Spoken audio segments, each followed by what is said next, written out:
Good morning, everyone. Great to be with you again. I'm at the front of St. By this morning, and in this very special place. I've grown rather fond of St. By for reasons of the heart, if you catch my drift.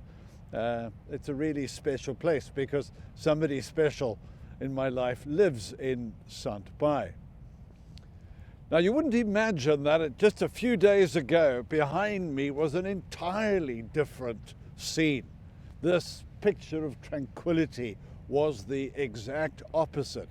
The sea was angry, the wind was pumping, and it was a furious, furious storm that hit us, indeed, not only us in Hermanus, but the entire Western Cape. And I still think we are sort of mopping up at the moment.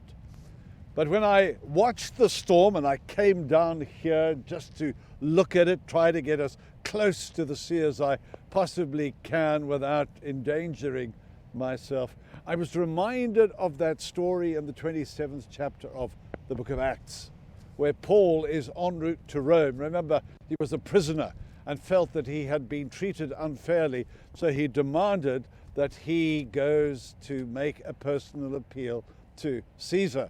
And they were all kind of taken a little bit surprised, but he'd made the appeal and it was granted. Now, in those days, you couldn't get onto Emirates Air and fly from, Jerusalem to Rome. You had to go by ship. And it was the wrong time of the year to be traveling across the Mediterranean.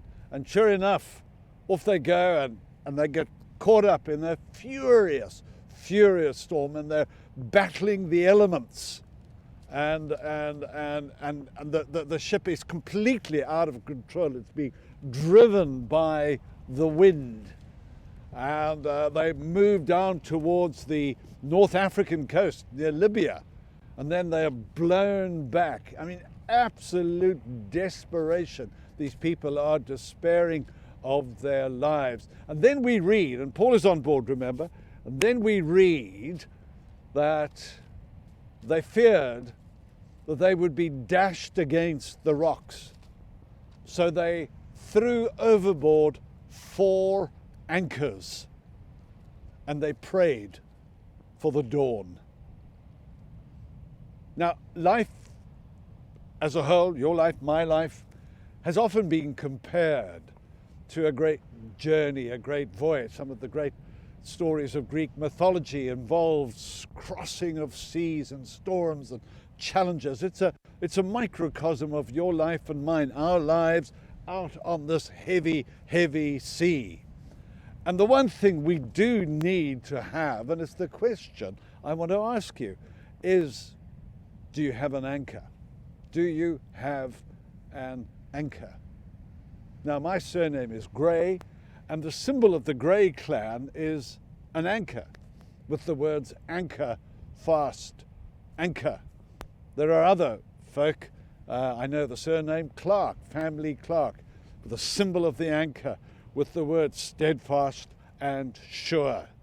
Now, those words, steadfast and sure, come from the book of Hebrews, where the writer says we have this hope, which is an anchor of the soul, sure and steadfast. I like that. An anchor. Anchors are hugely important.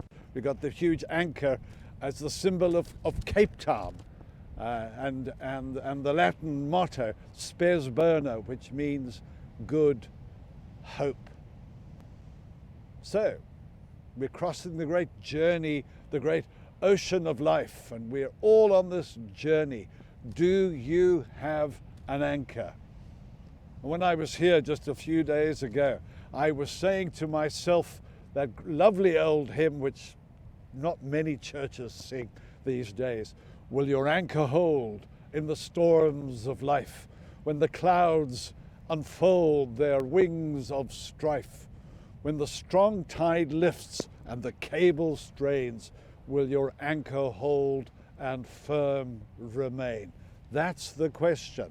Then you have the answer.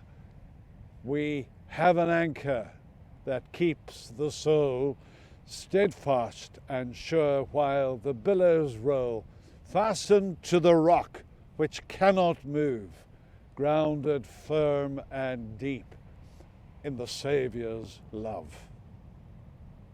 In the next couple of days I want to speak more about anchors, but I'll see you tomorrow morning. God be with you.